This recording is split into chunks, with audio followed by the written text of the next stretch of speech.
शिव खोड़ी। मैं प्रतिवर्ष गत 2 वर्ष मैंने वहाँ पे श्राइन बोर्ड की ओर से शिव महापुराण की कथा कही और श्राइन बोर्ड के ही आग्रह पर मैंने उनको शिव खोड़ी का प्रमाणिक इतिहास लिख करके दिया जो ग्रंथों से निकला। पहले तो दंत कथा चल रही थी, लोक मान्यता चल रही थी, तो सब कहते भस्मासुर, लेकिन भस्मासुर का नाम नहीं कोई जानता। तो मैंने उनको प्रमाणित इतिहास जो है वो निकाल करके दिया लिखित रूप में। अब जाने कब छापेंगे कब नहीं छापेंगे, उनकी ऐसी इच्छा है कि हम इसको छाप करके और जितने श्रद्धालु आए उनमें बताएं ताकि शिव खोड़ी की महिमा जो है बाहर जाए। तो शिव खोड़ी का ये इतिहास है। एक दैत्य था जिसका नाम था वृकासुर। वृक कहते हैं भेड़िए को, मतलब जिसकी भेड़िए जैसी सोच थी, जो दुष्ट था बड़ा मन से। वृकासुर भगवान शिव का भक्त था वो भक्त भगवान का, लेकिन निष्काम नहीं, निस्वार्थ नहीं, मतलब कोई ना कोई कामना मन में रहती थी, भगवान ये दे दे वो दे दे ये दे दे वो दे दे। तो वो भगवान शिव की पूजा किया करता था। तो भगवान शिव की जब पूजा करता था तो शमशान में जाता, भस्म से भगवान का अभिषेक करता, भस्म भगवान को चढ़ाता, मुर्दे की भस्म। तो एक दिन उसको कोई भी मुर्दा नहीं मिला, तो उसने क्या किया, एक आदमी को पकड़ा, उसको मारा, उसकी जलाया, उसकी भस्म लेकर के भगवान शिव को चढ़ाया। अब उसकी पत्नी जो थी वो भी दुष्ट थी। उसने कहा कि तुझे रोज रोज मारना पड़ेगा आदमी को भस्म, तू तो ऐसा कर, तू भगवान शिव से वरदान प्राप्त कर कि जिसके सिर पर मैं हाथ रखूं वो भस्मी हो जाए। कहाँ मारना कहाँ जलाना, पूरा पूरा दिन बैठे रहना। तो फिर पत्नी के कहने पर उसने भगवान शिव की आवाहन किया। तो भगवान शिव जब पास आए तो कहा, कहो क्या चाहिए? तो कहा मैं जिसके सिर पे हाथ रखूं वो भस्म हो जाए।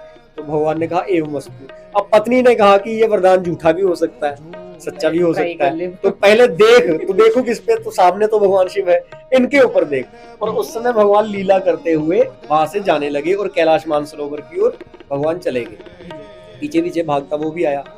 अब जब वो आया, जब उसने भगवती देवी पार्वती जी को देखा तो कहा सबसे बलवान तो मैं हूं जिससे शिव भी डरता है, तो तुम्हें मेरी पत्नी बनना चाहिए। अब जब ऐसा कहा तो भगवान शिव ने एक कंधे पर पार्वती जी को उठा लिया और बगल में एक कांख में गणेश जी और कार्तिकेय जी को पकड़ करके और भागने लगे और भागते भागते भागते ब्रह्मांड घूमने लगे। उस समय कहते हैं कि भगवान शिव को किसी भी स्थान शरण योग्य नहीं लगी। शिवालिक पर्वत, चंद्रभागा के पार, ऐसी भौगोलिक रचना बताई गई है इतिहास में। चंद्रभागा के पार शिवालिक श्रृंखला में जब वो पर्वत की एक ऐसी चोटी दिखी जो शालिग्राम जी की तरह थी, काले रंग का है, आज भी वो पहाड़ देखना, शालिग्राम जी का जैसा कलर होता है ना, वैसे चॉकलेट सा वैसा कलर उसका। तो वो दिखी तो वो भगवान शिव को बड़ी अच्छी लगी कि ये शरण योग्य ठीक है, इसमें शरण ले सकता हूँ। तो भगवान शिव ने त्रिशूल मारा ऊपर से, उसको फाड़ा और पर्वत को, और बीच में चले गए और पर्वत पुनः बंद कर दिया और अंदर बैठ करके ध्यान लगा। उस समय भगवान विष्णु ने 2 बार मोहिनी रूप लिया। एक बार जब देवताओं ने और दानवों ने अमृत समुद्र मंथन किया था अमृत के लिए, एक बार, दूसरी बार आज जब वृकासुर को मारना है तो भगवान ने मोहिनी स्वरूप लिया। और भगवान ने जब मोहिनी स्वरूप लिया, वृकासुर ने देखा तो कहा ये बड़ी सुंदर है, मुझसे विवाह होना चाहिए। तो कहा अगर तू हरा देगा मुझे तो मैं कर लूंगी। तो कहा बताओ किसमें कौन सा कंपटीशन होगा? तो कहा कि हम दोनों नृत्य करेंगे, मुझे नृत्य करना आता है तो उसमें हरा। तो भगवान मोहिनी बन के नृत्य करने लगे और जैसी जैसी मुद्रा बनाते वो वैसा बनाते।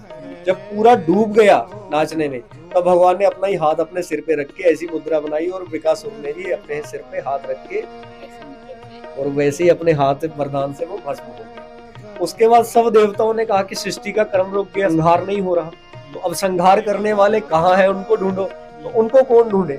तो जिस समय मोहिनी अवतार भगवान ने लिया था तो शिव भगवान के स्वरूप को देख करके मोहित हो गए, और मोहित हो गए तो काम उनके भी मन में जागा। तो जब काम जागा तो उनसे जो तेज निकला वही तेज पवन देव के द्वारा अंजना माँ के गर्भ में कानों के रास्ते स्थापित किया और हनुमान जी का और वही जब वो काम जब उनमें जागा तो अब कहा कि काम को तो काम ही ढूंढ सकता है। तो इसलिए सब देवताओं ने कामदेव को बैल बनाया, बैल का स्वरूप उसका बनाया और उसको कहा कि अब तू ढूंढ।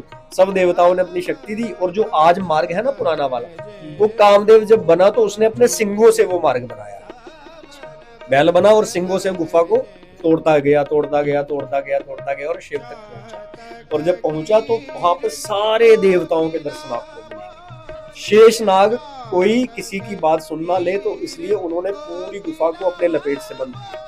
सब देवता बीच में आ गए, नारायण, लक्ष्मी, सप्तऋषि, शौनकादि ऋषि, सब ऋषि, तो वो सब जब अंदर आ गए गुफा के, तो उन सब ने कहा कि भगवान अब हमारे साथ चलिए। तो भगवान ने कहा कि मुझे ये स्थान बड़ा अच्छा लगा है, तो मैं अपने विग्रह स्वरूप में, एक रूप में यहाँ पे रहूंगा। इसलिए जो शिव खोड़ी में है वो लिंग नहीं है, वो भगवान का श्री विग्रह है। श्री विग्रह भगवान का शरीर है, इसलिए उसमें आप रचना देखेंगे तो ऐसी है, भगवान शिव बैठे हैं ध्यान मुद्रा में, और स्कंद पर, कंधे पर भगवती पार्वती जी को आधे रूप में अपने ग्रहण किया है, और वहीं पर एक तरफ गणेश जी और कार्तिकेय सेवित है। गणेश जी थोड़े ऊपर बैठे हैं क्योंकि गणों में पूज्य हैं, तो कार्तिकेय जी चरणों में बैठ करके भगवान की सेवा कर रहे हैं। तो ऐसा ये शिव खोड़ी का संपूर्ण वर्णन है। तो शिव खोड़ी भगवान का श्री विग्रह स्थली है, वहां पर भगवान का साक्षात श्री विग्रह है।